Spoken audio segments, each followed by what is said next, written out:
ادب صرف لفظوں کا کھیل نہیں، قوموں کی یادداشت بھی ہوتا ہے، اور بڑے ادیب صرف کتابیں نہیں لکھتے، وہ زمانوں کی سوچ، تہذیب اور احساس کو لفظوں میں محفوظ کر جاتے ہیں۔ ہمارا ماننا ہے کہ کتاب جو ہے وہ ہم سفر ہے، کتاب جو ہے زندگی کی۔ بلوچستان کی عوامی داستانوں میں ہانی اور شہ مرید غالباً سب سے پرانی طرح لوگ کتابوں سے جڑ جائیں۔ علم یہ سن 1951 کی بات ہے کہ میں نے شاید احمد دہلوی کی زبانی ان یادوں کی دلچسپ۔ میں ہوں آپ کا میزبان عارف باہلی۔ السلام علیکم، نمشکار، ست سری اکال، آداب۔ دوستو صاحبوں، میں ہوں عارف باحلیم اور آپ دیکھ رہے ہیں پروگرام بولتی کتابیں۔ بولتی کتابوں کے اس پروگرام میں ہم نے ایک سلسلہ شروع کیا ہے جس کا نام ہے چراغ اہل قلم۔ ایک ایسا سلسلہ جس میں ہم برصغیر کے ممتاز، نامور، قداور اور بین الاقوامی شہرت یافتہ ادیبوں کی زندگی، شخصیت، فن، فکر اور ادبی خدمات کو آپ کے سامنے پیش کرتے ہیں۔ اس سلسلے کا مقصد صرف یہ نہیں ہے کہ ہم بڑے ادیبوں کے نام گنوائیں، بلکہ یہ بھی ہے کہ ہم ان کے زمانے کو سمجھیں، ان کے اسلوب کو پہچانیں، ان کی تحریروں کے چراغ سے اپنی ادبی روایت کو روشن کریں، اور اپنی نئی نسل کو بتائیں کہ بڑے ادیب محض کتابوں کے مصنف نہیں ہوتے، وہ تہذیب کے امین، زبان کے معمار اور احساس کے ترجمان بھی ہوتے ہیں۔ تو آئیے شروع کرتے ہیں۔ آج کے چراغ اہل قلم میں ہم جس شخصیت کا ذکر کرنے جا رہے ہیں وہ اردو افسانے اور ناول کی دنیا کا ایک نہایت درخشاں، ہمہ گیر اور غیر معمولی نام ہے۔ یہ نام ہے کرشن چندر کا۔ کرشن چندر وہ ادیب ہیں جن کے ہاں زندگی صرف دکھ نہیں، صرف خواب نہیں، صرف احتجاج نہیں، بلکہ ان تینوں کا ایک ایسا امتزاج ہے جو قاری کے دل پر بھی اثر ڈالتا ہے اور ذہن میں بھی دیر تک گونجتا رہتا ہے۔ وہ محبت بھی لکھتے ہیں، غربت بھی، کسان بھی ان کے ہاں ہے، مزدور بھی، دریا بھی ہے، پہاڑ بھی، انسان کی معصومیت بھی ہے اور سماج کی بے رحمی بھی۔ یہی وجہ ہے کہ کرشن چندر کو اردو افسانے کے سب سے مقبول، سب سے زرخیز اور سب سے زندہ دل ادیبوں میں شمار کیا جاتا ہے۔ کرشن چندر کی پیدائش 23 نومبر سن 1914 کو بھرت پور میں ہوئی۔ ان کے والد ریاستی ملازمت سے وابستہ تھے اور خاندان کی اصل نسبت پنجاب کے علاقے وزیر آباد سے تھی، جبکہ بچپن کا ایک بڑا حصہ پونچھ اور کشمیر کے حسین مگر تہدار ماحول میں گزرا۔ یہی وجہ ہے کہ ان کی تحریروں میں فطرت کی تصویریں بھی بڑی شدت سے آتی ہیں اور پہاڑی زندگی کا رنگ بھی بہت سچائی سے ابھرتا ہے۔ ان کے اندر شروع ہی سے ایک ایسا احساس مشاہدہ پیدا ہوا جو محض منظر کو نہیں دیکھتا تھا، بلکہ منظر کے پیچھے چھپی ہوئی انسانی کہانی کو بھی سن لیتا تھا۔ بچپن کے یہ تجربات بعد میں ان کی نثر میں ایک مخصوص نرمی، وسعت اور تصویریت کی صورت میں ظاہر ہوئے۔ تعلیم کے لیے کرشن چندر لاہور پہنچے اور انہوں نے فورن کرسچن کالج سے اعلیٰ تعلیم حاصل کی۔ یہی وہ زمانہ تھا جب ان کے اندر کا ادیب باقاعدہ بیدار ہونے لگا۔ وہ انگریزی ادب سے بھی متاثر ہوئے، مگر ان کے اظہار کی اصل زمین اردو بنی۔ ان کی پہلی اردو کہانی سادھو کے عنوان سے شائع ہوئی، اور آہستہ آہستہ یہ واضح ہو گیا کہ اردو افسانے کو ایک ایسا قلم مل گیا ہے جو نہ صرف روانی رکھتا ہے بلکہ اپنے عہد کا درد، طنز، محبت اور احتجاج بھی سمیٹنے کی صلاحیت رکھتا ہے۔ جوانی کے زمانے میں کرشن چندر نے جس ادبی فضا میں آنکھ کھولی وہ برصغیر کی بڑی تبدیلیوں کا زمانہ تھا۔ ایک طرف آزادی کی تحریک تھی، دوسری طرف غربت، جاگیرداری، طبقاتی ناہمواری اور نو آبادیاتی جبر کی سخت حقیقتیں تھیں۔ ایسے میں کرشن چندر کا قلم فطری طور پر ترقی پسند تحریک کی طرف مائل ہوا۔ وہ ان ادیبوں میں شامل ہوئے جنہوں نے ادب کو صرف دل بہلانے کی چیز نہیں سمجھا بلکہ اسے سماجی شعور، انسانی برابری اور بہتر دنیا کے خواب سے جوڑا۔ مگر کرشن چندر کی خاص بات یہ تھی کہ وہ نعرے لکھنے والے ادیب نہیں بنے۔ انہوں نے زندگی کو کہانی بنا کر لکھا، اور کہانی کے اندر سماج کی بے انصافی خود بولنے لگی۔ کرشن چندر کی شخصیت میں ایک عجیب کشادگی تھی۔ ان کے ہاں تلخی بھی ملتی ہے مگر ساتھ ہی ایک نرم انسانی روشنی بھی رہتی ہے۔ وہ کسان کے دکھ کو صرف سیاسی مسئلہ نہیں بناتے، اسے دل کا مسئلہ بھی بناتے ہیں۔ وہ مزدوروں کی محرومی دکھاتے ہیں مگر اس کی انسانیت بھی بچا لیتے ہیں۔ وہ محبت لکھتے ہیں تو اس میں خواب بھی ہوتا ہے اور سماجی رکاوٹ بھی۔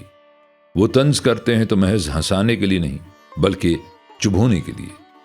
یہی وہ خوبی ہے جس نے انہیں اپنے ہم اثروں میں الگ مقام دیا۔ کرشن چندر کی ادبی دنیا نہایت وسیع ہے۔ انہوں نے درجنوں ناول، سینکڑوں افسانے اور بہت سے ڈرامے، رپورتاج اور فلمی اسکرپٹ لکھے۔ ان کی مشہور تحریروں میں جامن کا پیڑ، انداتا، کالو بھنگی، ایک طوائف کا خط، مہا لکشمی کا پل اور بہت سی دوسری کہانیاں شامل ہیں۔ ان کے ناولوں میں ایک گدھے کی سرگزشت، شکست، غدار، جب کھیت جاگے اور مٹی کے صنم خاص طور پر نمایاں ہے۔ ان کی تخلیقات کی وسعت یہ بتاتی ہے کہ وہ صرف ایک خاص موضوع کے ادیب نہیں تھے، وہ زندگی کے تقریباً ہر طبقے، ہر منظر اور ہر کیفیت کو اپنے فن کا حصہ بنا سکتے تھے۔ ان کے افسانوں میں جو چیز سب سے زیادہ متاثر کرتی ہے وہ رومانوی حقیقت نگاری ہے، یعنی وہ حقیقت کو دکھاتے ہیں مگر خشک انداز میں نہیں۔ اس میں جذبہ بھی شامل ہوتا ہے، زندگی بھی، فضا بھی اور انسان کی داخلی حرارت بھی۔ یہی وجہ ہے کہ کرشن چندر کو پڑھتے ہوئے نہ تو محض تقریر سنائی دیتی ہے، نہ صرف افسانوی چمک۔ ان کے ہاں ایک بہتا ہوا زندگی نامہ محسوس ہوتا ہے۔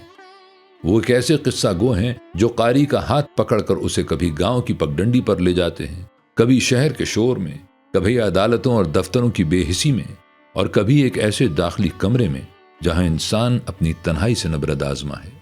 کرشن چندر نے برصغیر کے کسان اور مزدور کو بہت وقار کے ساتھ ادب میں جگہ دی۔ انہوں نے ایسے لوگوں کو موضوع بنایا جنہیں معاشرہ اکثر صرف ہجوم سمجھتا ہے۔ ان کے ہاں عام آدمی کوئی بے نام مخلوق نہیں رہتا، بلکہ مکمل انسان بن کر سامنے آتا ہے۔ یہی وجہ ہے کہ ان کی تحریروں میں سماجی درد تو ہے ہی، ایک گہری جمہوری روح بھی ہے۔ وہ انسان کو اس کی طبقاتی حیثیت سے پہچانتے ہیں، مگر اس کے اندر کی حرمت کو کبھی مجروح نہیں ہونے دیتے۔ ان کی طنزیہ تحریروں کا ذکر کیے بغیر کرشن چندر کی بات مکمل نہیں ہوتی۔ ایک گدھے کی سرگزشت محض مزاحیہ ناول نہیں، بلکہ ہمارے سماجی، سیاسی اور انتظامی ڈھانچے پر ایک نہایت بامانی طنز ہے۔ کرشن چندر نے گدھے جیسے بظاہر سادہ استعارے سے وہ بات کہہ دی جو بڑے بڑے خطبے نہیں کہہ پاتے۔ یہی بڑے ادیب کا ہنر ہوتا ہے، وہ مسکرا کر وہ زخم دکھا دیتا ہے جسے سنجیدہ لوگ بھی کبھی کبھی چھپا جاتے ہیں۔ کرشن چندر کے طنز میں شرافت بھی ہے، شرارت بھی اور فکری کاٹ بھی۔ تقسیم ہند نے بھی کرشن چندر کے فن کو گہرے طور پر متاثر کیا۔ وہ ان لکھنے والوں میں سے تھے جنہوں نے اس سانحے کو محض سیاسی واقعہ نہیں سمجھا، بلکہ انسان کے اندر ٹوٹنے والی دنیا کے طور پر محسوس کیا۔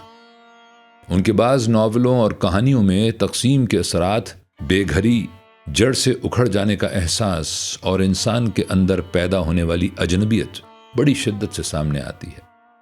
مگر ان کا کمال یہ ہے کہ وہ اس سب کے باوجود انسان پر سے امید نہیں اٹھاتے۔ ان کے ہاں زخم ہے، لیکن زخم کے ساتھ زندگی کی ضد بھی موجود ہے۔ کرشن چندر کی ادبی شخصیت کا ایک اور اہم پہلو یہ ہے کہ وہ ریڈیو اور پھر فلم کی دنیا سے بھی وابستہ رہے۔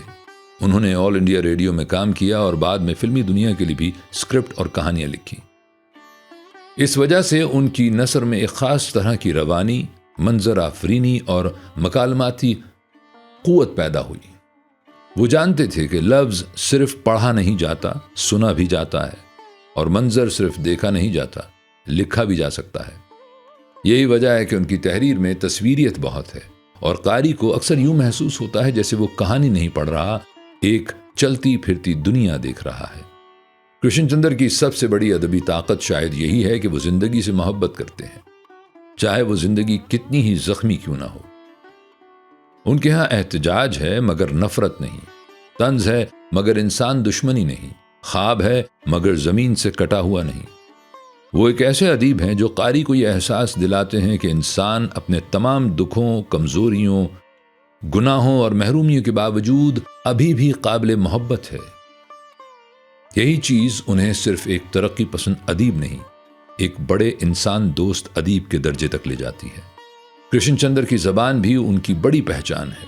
ان کی نثر میں سادگی ہے مگر سپاٹ پن نہیں، رنگینی ہے مگر بناوٹ نہیں، مزاح ہے مگر پھکڑ پن نہیں، اور درد ہے مگر مصنوعی آہوزاری نہیں۔ وہ جملہ ایسے لکھتے ہیں جیسے بہتا ہوا پانی راستہ خود بناتا چلا جائے۔ یہی روانی ان کے افسانوں کو عام قاری کے دل تک بھی پہنچاتی ہے اور سنجیدہ ادب کے حلقوں میں بھی انہیں بلند مقام دلاتی ہے۔ زندگی کے آخری برسوں تک کرشن چندر مسلسل لکھتے رہے۔ انہوں نے اردو کے ساتھ ساتھ ہندی میں بھی لکھا اور ان کی تحریریں بہت سی زبانوں میں ترجمہ ہوئیں۔ ان کی مقبولیت صرف ایک حلقے تک محدود نہ رہی، وہ عوامی بھی تھے اور ادبی بھی۔ یہ بہت کم ادیبوں کے حصے میں آتا ہے۔ 8 مارچ سن 1977 کو بمبئی میں ان کا انتقال ہوا، مگر ان کا ادبی سفر وہیں ختم نہیں ہوا۔ ان کی کتابیں آج بھی پڑھی جاتی ہیں، ان کے کردار آج بھی یاد رہتے ہیں، اور ان کے جملوں میں آج بھی وہی تازگی، وہی طنز، وہی محبت اور وہی انسانی سچائی محسوس ہوتی ہے۔ کرشن چندر کی اصل عظمت یہی ہے کہ انہوں نے اردو ادب کو وسعت دی، رنگ دیے، زندگی دی اور انسان کے دکھ کو حسن بیان کے ساتھ جوڑ دیا۔ انہوں نے ثابت کیا کہ بڑا ادب وہی ہوتا ہے جو سماج کو بھی سمجھے، انسان کو بھی اور زبان کو بھی۔ وہ اردو افسانے کے صرف ایک بڑے نام نہیں، ایک پورا موسم ہے۔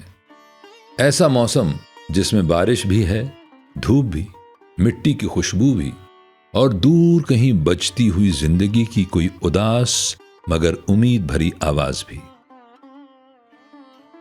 دوستو صاحبو، ادب کے یہ بڑے نام صرف کتابوں میں نہیں رہتے، یہ ہماری تہذیب، ہماری زبان اور ہماری اجتماعی یادداشت میں زندہ رہتے ہیں۔ آج کے لیے اتنا ہی، پھر ملیں گے بولتی کتابوں کے سلسلے چراغ اہل قلم کی ایک نئی ویڈیو اور ایک نئی ادبی شخصیت کے تعارف کے ساتھ۔ سلامت رہیں۔